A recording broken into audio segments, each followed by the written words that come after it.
yummy. Charlotte, you make tea better than your daughter. Well, I'm so glad, but I'm more relieved that you're all right.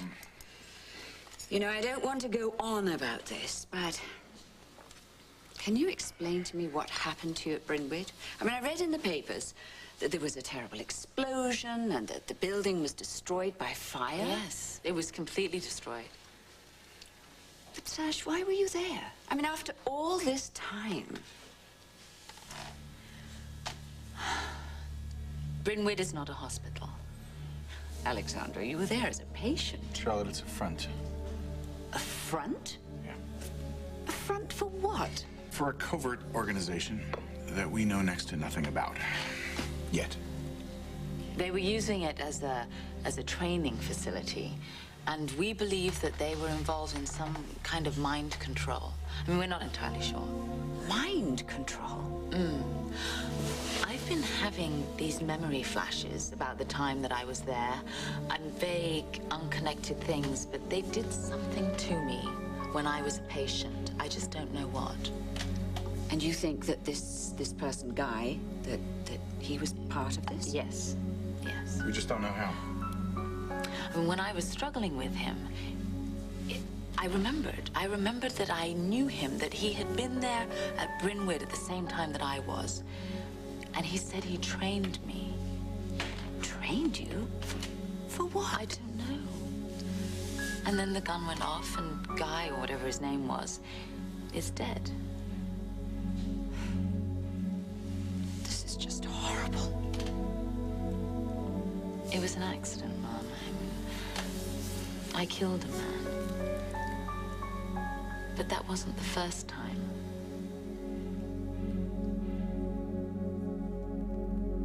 Sash. Rumors are true, then? Yeah. I pushed Jeffrey Ashford down a flight of stairs and I killed him. Charlotte, had you heard this before? I could never believe that my daughter was capable of this. But that's when I had the breakdown and I was taken to Brynwood. But what did the doctors say to you? What did they tell you when I was committed? The doctors told me that you had a severe trauma. You had a series of mini strokes, and that your memory had been affected. When I was there, they called me by a different name.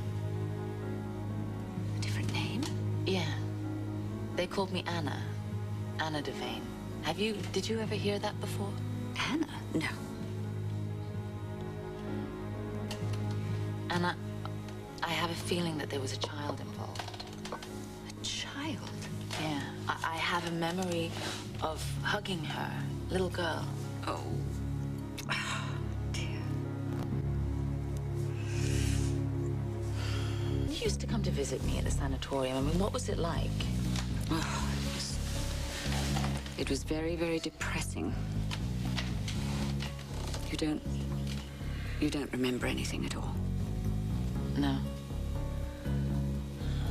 Well, I came there very early on, and then the doctors called me and told me that my visits were making you go deeper into withdrawal, and they told me that I should not come back.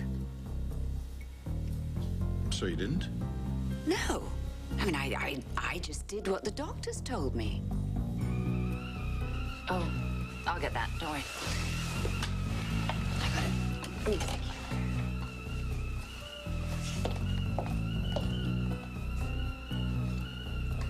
Charlotte, what's really going on? What? Something just doesn't add up. What really happened at Brynwood?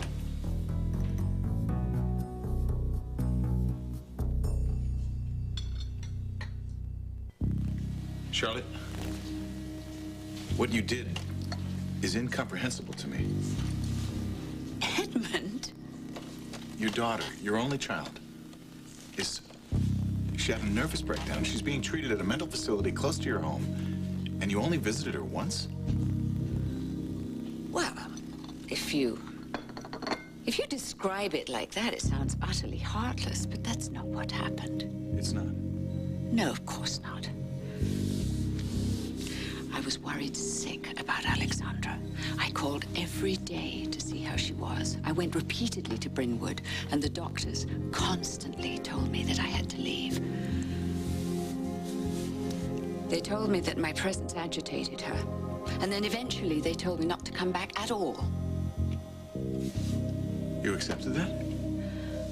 Well, I believed the doctors. I wanted Alexandra to get well. I wanted her well, and I wanted her home as soon as possible. I just got off the phone with Ryan. How's Jillian? She's okay. I mean, she's a bit spooked, obviously, but apparently, thank you, they called the police, as you'd asked, to remove Guy's body. But when Lieutenant Fry arrived, the body was gone. And someone had already removed it. It's really getting out of hand.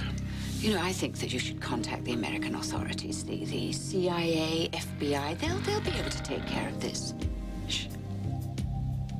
Someone's outside. By the door. Go over here, please.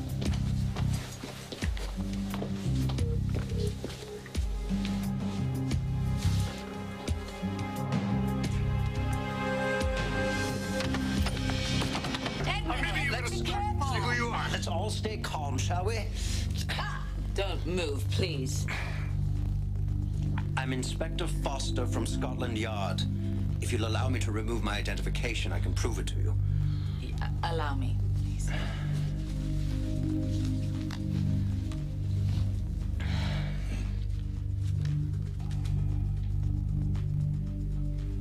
It's in order. You can put him down, Edmund. Apologize for the greeting, Inspector. May I presume that you are Edmund Gray and Alexandra Devane Marick? I was given your names by a nurse, Ames. She said you might know something about the explosion at Brynwood Sanatorium.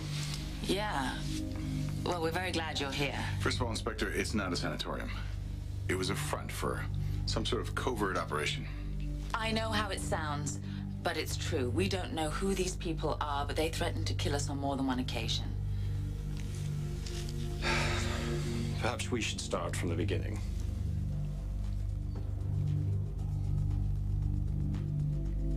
Out of that building just seconds before it exploded. Actually, Alex had to almost drag me out of there because I was still drugged up from the injection they gave me. Something else we just found out from the States was that Guy's body was removed from my house in Pine Valley before the police arrived. We can only assume that this organization, whoever they are, was tidying up after themselves. Extraordinary. In all my years with Scotland Yard, I don't think I've heard anything like it. It's all true, Inspector. And if you do a background check on me, you'll see that the missing years in my history correlate with what I've been saying. I assure you, I'm treating everything you told me with the utmost seriousness. We appreciate that, Inspector. Here's a list of our numbers, both here and in the States. Please call us if you have any questions. Thank you. I'll take your information back to headquarters, initiate a full investigation. I understand that there might be some security issues, but we'd really appreciate if you keep us up to date with your progress. I promise you, Mrs. Marick, I won't rest until I've gotten to the bottom of all this. I'll stay in touch. Thank you. Thanks. Right, I'll see you out.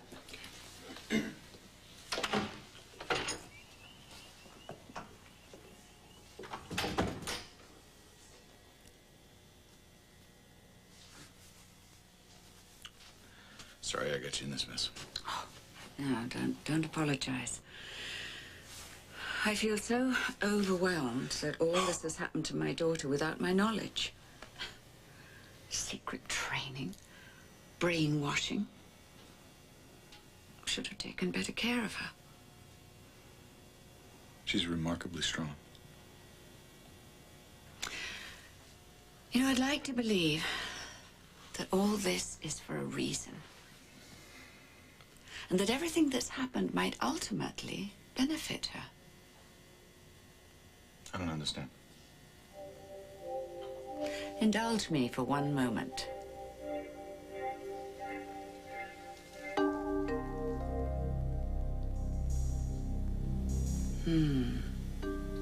Yes, I thought so.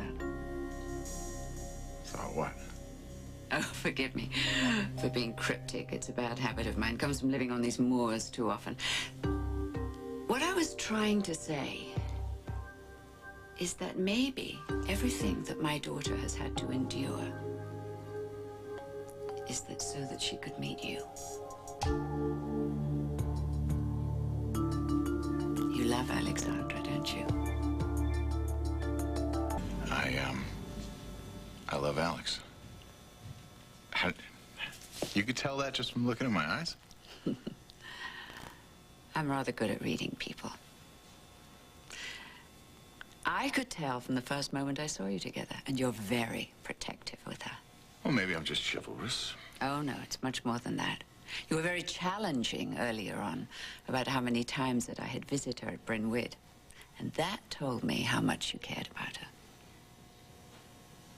I would do anything for your daughter. I'm glad about that. Alexandra hasn't had not a very easy life. Unfortunately, my career took me away from home when she was growing up, and her father passed away. But I'm grateful that you've come along to take care of her. And apparently she feels the same way about you.